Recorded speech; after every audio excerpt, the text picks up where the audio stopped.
I was here yesterday morning, kicked off yesterday morning, then had to fly back to Northern California. Hello? Is this better? Okay, good. So I was here early, kicked it off, flew back, and then just took the 7 a.m. flight back down here today. So I'm very excited to listen and to learn and to network with all of you. This is my 4th elected position. I started my public service career on the San Francisco Board of Supervisors 20 years ago, then the State Assembly for 6 years, State Board of Equalization for 4 years, and then got elected as State Treasurer in 2018 and re-elected in 2022. What I love about this job is that I am giving away money. So, what I have to do in my role, not only giving away money, but I really consider myself a connector. I like to travel around the state. Many of you I have met before. I've come and seen your property or your manufacturing site, your warehouse, to see, number one, where you are at your business level, and then what do you need to grow? And then I go back and I speak at private family offices, PE, bankers, investors, and they always want to know where they should go to invest. And so then I'm able to connect people and hopefully provide some sort of synergy. As you all know, the state of California is facing about a $47 billion deficit right now, and that is causing a lot of tightening for some of the programs and the expenses that were going to be allocated for different projects. That means there's more opportunities for all of you because now we're going to depend more on the private sector because the public sector wasn't able to do it. So I'll give you one example. My office was supposed to build more student and faculty housing on the UC, CSU, and community college sites. And the governor had set aside money, if there was money, to be able to do this. So last year we went through the due diligence process, working with the different college systems, asking them who is shovel ready, what type of units, how many units they want, and then now, because of the deficit, we're not going to be able to start that project. So, any of you in that real estate space, housing is our #1 crisis here in California, as you all know. At the UC, CSU levels, there is an oversubscription of students that want to go, but we cannot accept them because there's no housing, because part of accepting these students is you have to provide at least the first year of housing. So if we can't provide housing, then what happens is that we have to charge more to cover the expenses, and then the tuition goes up, right? It's supply and demand, as you all know. So if you're all looking, building housing around community colleges, UC, CSUs is one of our, I think, sweet spots that is available. You don't have to build it on campus necessarily, but around the campuses as well. And the schools may be interested in signing some sort of lease with you so that they can accommodate more students. Community colleges is very interesting because more of the young people are thinking about how to make money without having to go to a 2-year or 4-year university so that they don't have to go into high student loan debt. Someone told me that, during the recession, during COVID, these kids were watching their parents at home, sitting in front of a computer all day, complaining, not liking their job. And they're like, why should I do that? Why should I, get into student loan debt and get a job that I'm miserable at? And so a lot of them are thinking about the trades type jobs. And we need technicians, we need welders, we need mechanical engineers. Even if you go 2 years, their skills, if they're good, their skills can be utilized and they can be making a pretty decent income. I was just at a small business yesterday, and her employees, one gentleman didn't really speak a lot of English, but he do these big corporate eBay signs at the airports. Everything's in Braille, and they need technicians. And the kids, young people, are like, we went 2 years, or they didn't even have that education and they just learn on the job. But community colleges are able to pivot pretty quickly in terms of, hey, we need more cybersecurity here. We need more AI classes. We need, whatever it is, the hot topic. And then the community colleges will call many of you, ask you to come on campus, teach the class. Students want to go, but then there's no housing.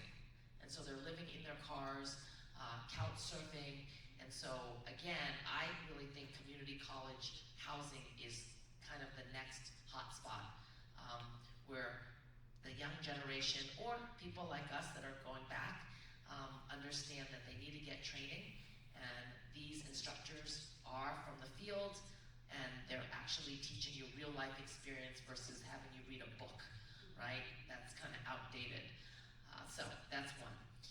The high desert, the Inland Empire, anybody from there? I know the mayor knows what's happening up there. I really believe that that is kind of the golden goose, so to speak. I've been working on bringing Brightline, the high-speed all-electric train that will start in Rancho Cucamonga, stop in Hesperia, Victorville, and then Las Vegas. And that will be a 2.5-hour ride, all electric. There's gonna be hundreds of thousands of construction jobs along that corridor. Not a lot of housing. Barstow, BNSF, the train station, bought 4,000 acres to create an inland port. So that when goods come off the ships in Long Beach and LA, they're not gonna be opened at the port anymore. They're gonna be automatically put on the train, shipped out to Barstow.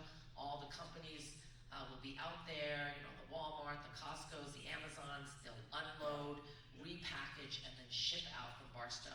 So again, hundreds of thousands of construction jobs as well as permanent jobs are gonna be out in that area.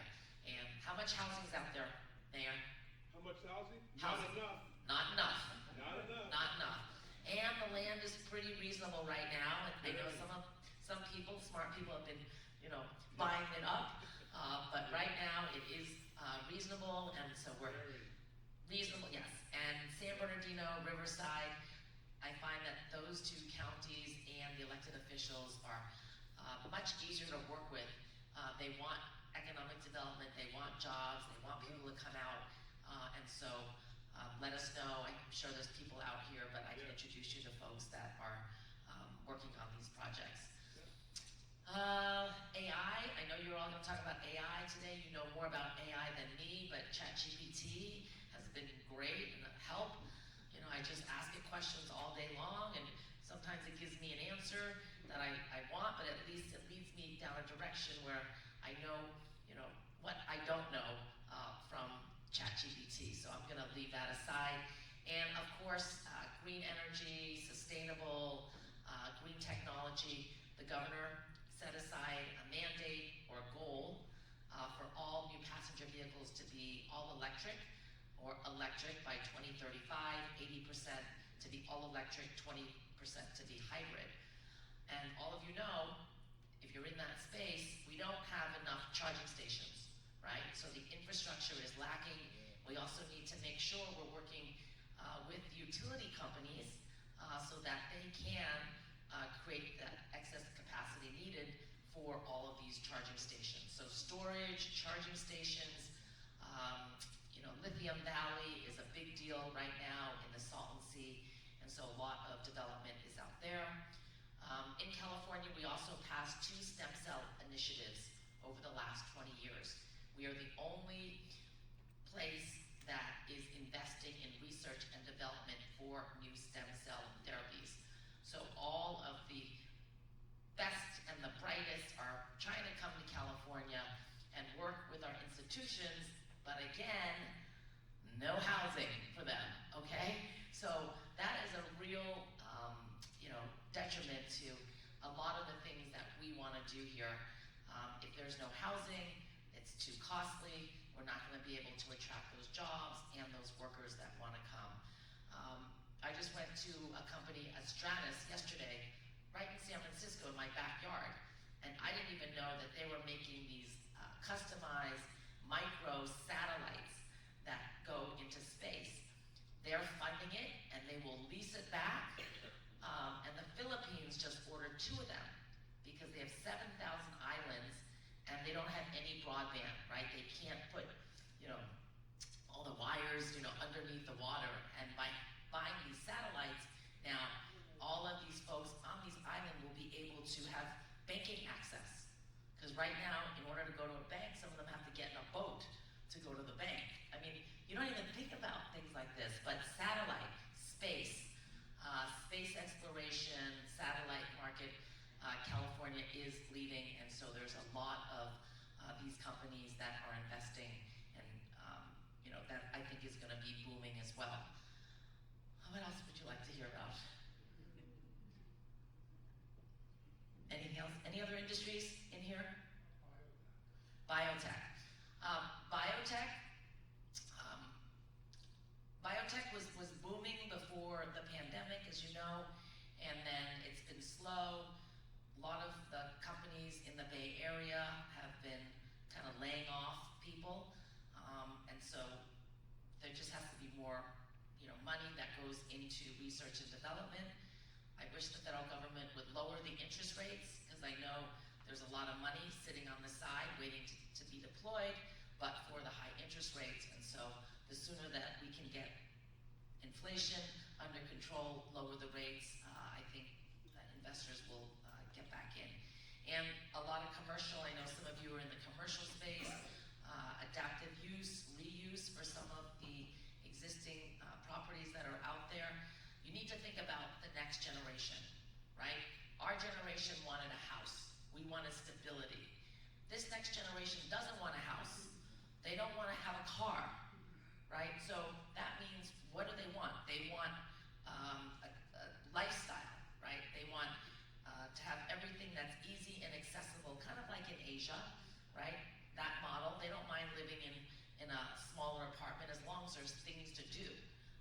They're not having families, they're not having kids as much. So we kind of have to think about this next generation. I don't think it's going to change, and I don't think they're all going to be like, yeah, all of a sudden want to get married and have 2 kids and live in the suburb and have 2 cars and a truck, and a boat. This generation is just really, really different. If they want that, they just go move in with their parents, okay?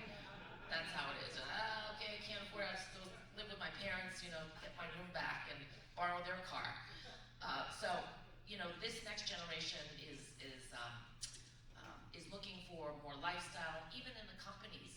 When you are thinking about investing in a company, you should look at the management, how progressive are they in terms of accommodating this next generation, right?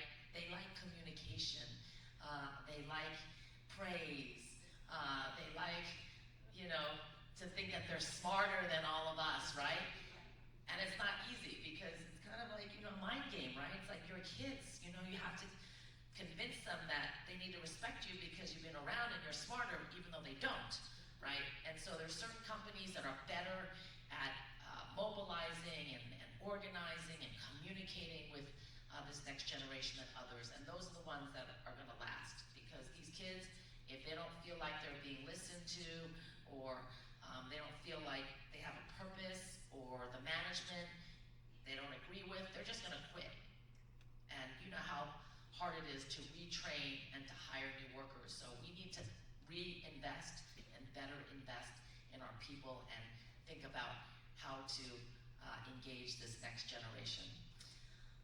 So I think we have a long schedule. I will be around all day. If anyone has any questions, if you'd like to invite me to come and see your facility, your place, if you have money that you want to invest and you want to know where to invest, please ask me. I will be here.